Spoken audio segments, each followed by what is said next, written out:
back to the channel. Today we're going to get back on something that's been sitting for a while, which is that 73 Datsun 620 that we threw up into the woods. So what I've done so far is went to Facebook Marketplace and got some 15-inch junk wheels for free. That we're going to take these 36-inch Super Swampers that were on the Datsun, we're going to pop these tires off and put these smaller ones on so we can actually turn it in the yard. It did come with those wheels. I don't need those wheels, they don't fit, so those are going elsewhere as well. So I'm doing the wheels. I am also looking at taking this old trailer tongue here, probably going to chop it right there and put a crossbar here and cut off the foot, the stilt, so we can tie this to the front leaf shackles of the Datsun and hook this onto the trailer hitch on my dad's 4Runner so we can have good brakes and good pulling power to get the Datsun out of the woods without just chaining it to the tractor and letting it fly down the hill like crazy. So yeah, that's what I'm working on. I'm gonna start chopping and welding or something here so we can get that down here.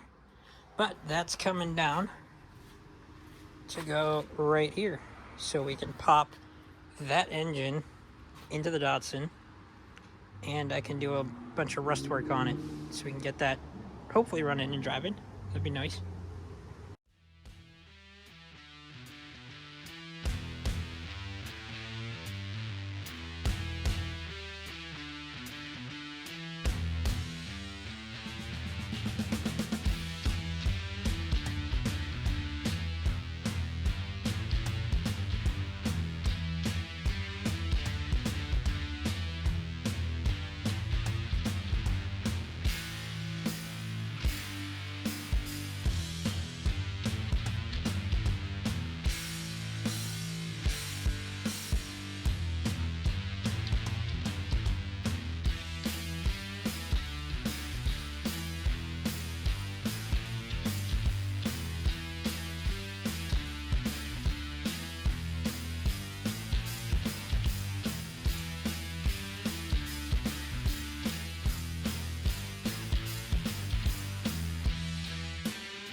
You're mad.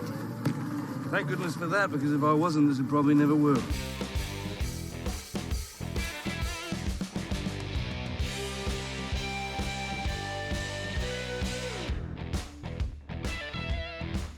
Did everyone see that? Because I will not be doing it again.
Definitely one of the jankiest things we've done. But it seemed to do the trick, and it's down here in front of the shop, so happy now. I just gave it a wash up. Knocked a bunch of the paint off, a bunch of the grime off of it. A lot of that black paint that was on the frame down there. Cleaned up most of the mold and goo and crap from it. Now we can get to work.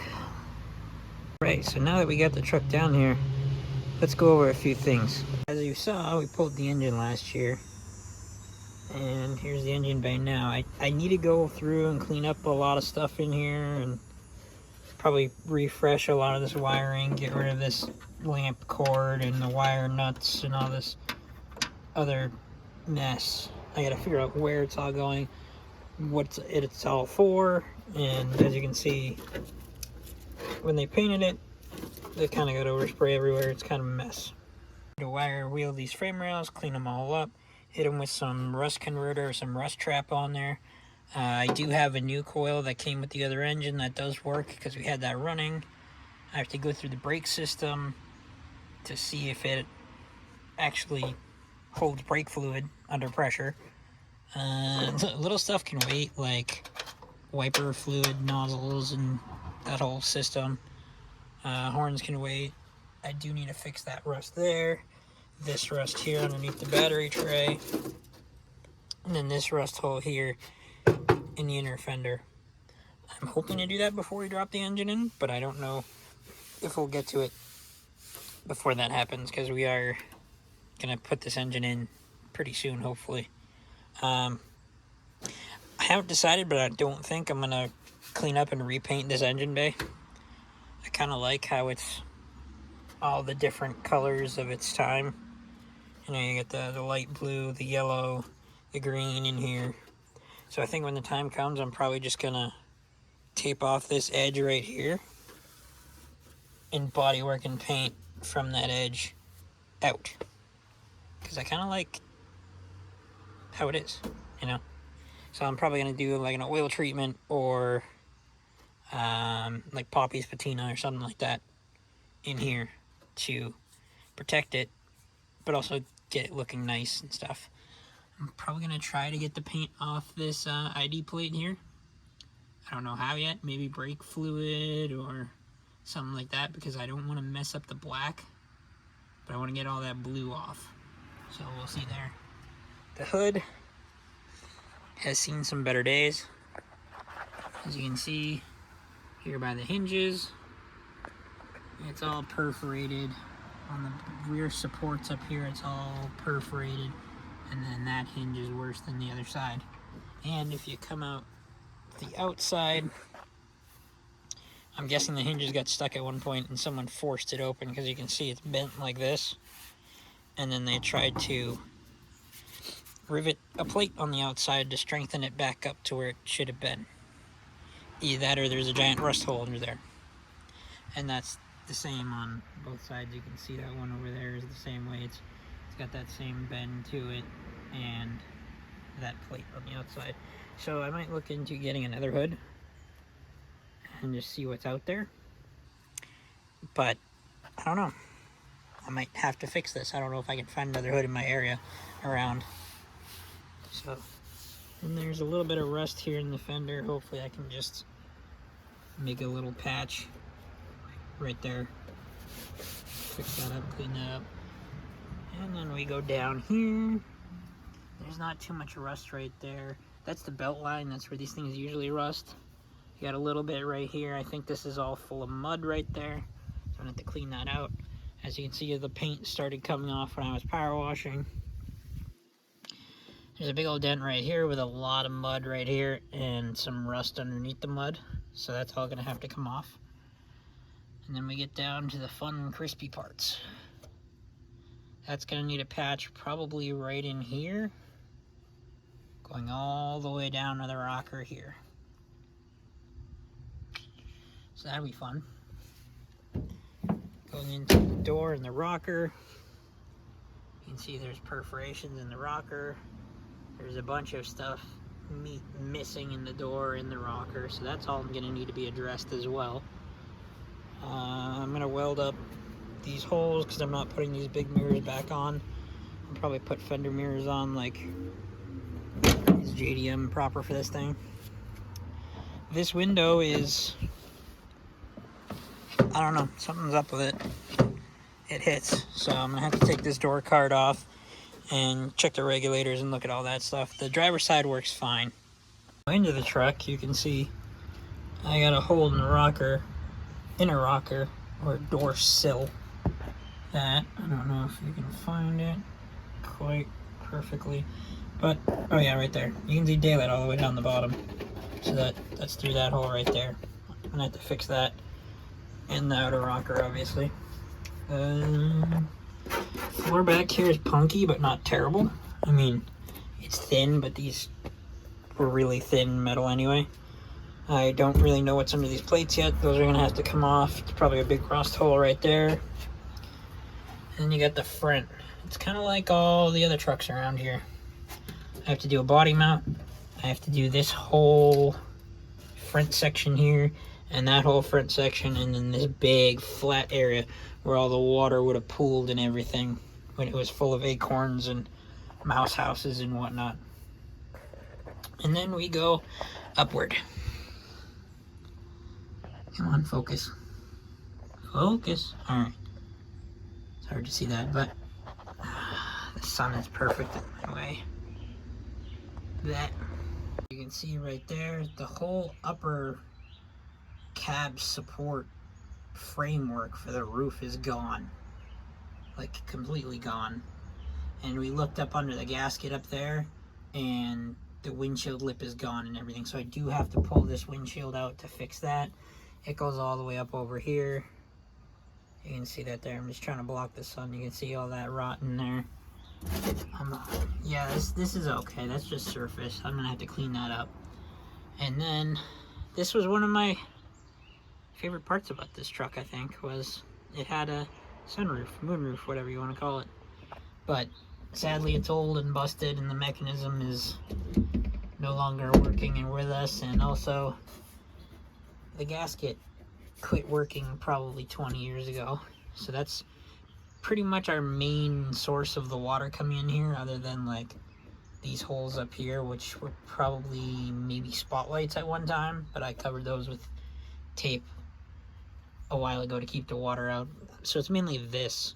I have been covering it with a tarp since I bought it, but water's still gonna get in. So this whole thing has to be replaced. I can't just go to the spot weld here and do that, because this whole piece over here needs to be addressed too. So I'm probably gonna come in here. Oh, come on, you stupid. So I'm gonna go up in that corner there and start the repair up there, and then go over the side. Coming down. Driver's side body mount is worse than the passenger side. Big old hole there in the floor. All these perforations. Big plate has to come out. You go back. It's got that same plate as the other side over there. Right here. That's got to go. But the rear floor is in actually pretty decent shape. There's a little bit of reinforcement support here on the seat support, but I can fix that easy enough. No hole in the rocker right here like the other side, thankfully, but there is one right there. Coming down, this one's in slightly better shape. There's no perforations yet, except for up front right there where it's starting to bubble. That'll have to be addressed. Same with the front fender. There's a hole right there, and I don't know what's under there, probably more mud or something. Driver's side door is also like the passenger side door. All these perforations. I'm probably going to have to do a patch up probably right below the body line and just do the whole door. It'll be interesting, but it's got to be done. It needs love.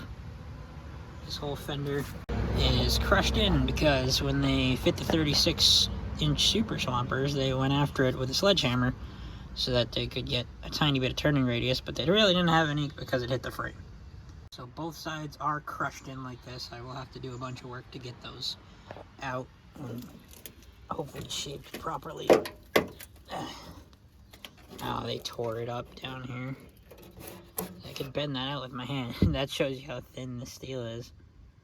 But I'm gonna have to do a bunch of work to get this thing straight-ish again. Moving on to the box. There's not much rot in the belt line. There's a little bit right there in front of the tire. Nothing in the wheel arch, and then there's a little bit of perforations toward the back here on the driver's side. Over here on the passenger side, there's a little bit more along the belt line, and then at the bottom of the fender right there, it's kind of beat in. Or sorry, not the fender, the quarter. Rear of the box is also not too bad. It's like they saw it coming and then they treated it with something, that black stuff right there. So thankfully it looks like it stopped most of it. So you can see the marker light hole, that's all rotted out. I'm gonna have to fix all that mounting surface. And we got a big old dent right here in the back. The back corner cap area with a bunch of mud. So that'll be interesting to figure out how to get out of there.